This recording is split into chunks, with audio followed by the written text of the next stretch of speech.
Ngayong araw nga pala guys, meron tayong project. May pagsasamahin kasi tayong gapi na magkaiba ng strain. Nailagay ko na nga rin pala sa tamang lalagyan itong ating mga full gold.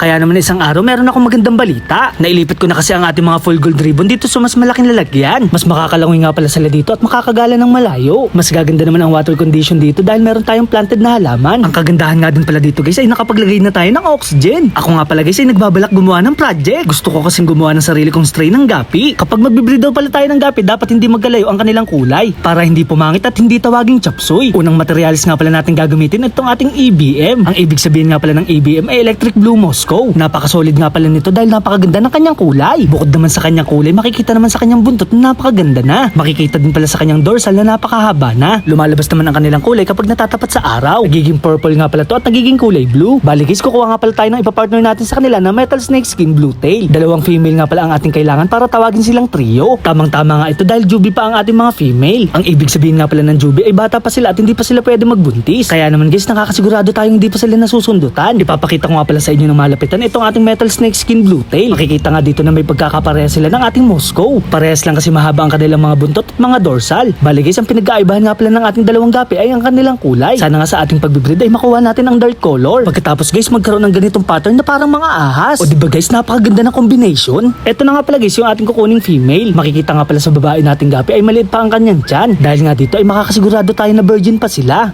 Char. Importante nga din pala na dalawa ang ating female. Hahabulin kasi hahabulin ng lalaking gapi ang isa sa kanila para hindi rin gaano mapagod at ma-stress ang isa sa kanila. Kailangan ko nga palang gumawa ng bago nilang matitirahan. Gustong gusto ko nga pala yung merong mga bato at merong konting water plants. Nakakaaliw din kasing pagmasdan kapag meron tayo nito sa aquarium. Kakailanganin nga pala natin ng kapirasong plastic. Kaya nga pala natin to ginagawa para hindi lumabo ang ating tubig. Makakatulong din pala to para hindi magulo ang ating mga bato sa ilalim. Ang tubig nga din pala na ginamit natin dito ay galing sa gripo. Ito nga pala in-stock natin ng 2 to 3 days ago. Yun nga pala ay ginagawa natin para matanggal ang chlorine. Kapag hindi kasi natin to ginawa, kahit mag-acclimate tayo ng isda ay mamamatay sila. O diba guys, napakalinaw pa rin ang ating tubig. Nagbaon na nga rin pala ako ng halaman dito sa ating buhangin. Naglagay din pala ako ng mga halaman na lumulutang. Kapag nag-acclimate nga pala tayo guys, nilalagay ko muna sila sa plastic ng yelo. Syempre, kailangan din nila ng hangin kaya ganito ang gagawin nyo. Kailangan nga pala natin dito ng handle with care para hindi sila mabugbog. Konting tubig lang din pala ang ating nilagay para madali nilang ma-absorb ang bago nilang temperatura. Kapag mag-acclimate naman tayo, kailangan natin ng 30 minutes. After naman ng ilang minuto, pwede na natin silang isalin. Ang pinaka-importante naman sa safe na lugar nga pala natin sila ilalagay. Maaari kasi silang kainin ng mga pusa at mga ligaw na ibon. Bibilang nga pala tayo ng mga 30 days bago sila mabuntis. Medyo excited na nga pala ako sa kalalabasan. Nag-iisip na nga rin pala ako kung anong dapat itawag natin sa kanila. Kahapon naman guys ay binigyan tayo ng flower horn ni Boy Ubo. Hindi ko nga alam kung ano bang nakain ng taong to. Female nga pala to at kailangan daw natin padamihin. Huwag nga daw pala ako babalik sa kanila hanggat hindi ko to nagagawa. Ito nga daw pala ay napakaganda at hindi ordinaryong flower horn. At dahil wala pa nga tayong extra aquarium, dito muna natin siya ilalagay. So paano guys, hanggang dito na lang. Maraming salamat sa panonood.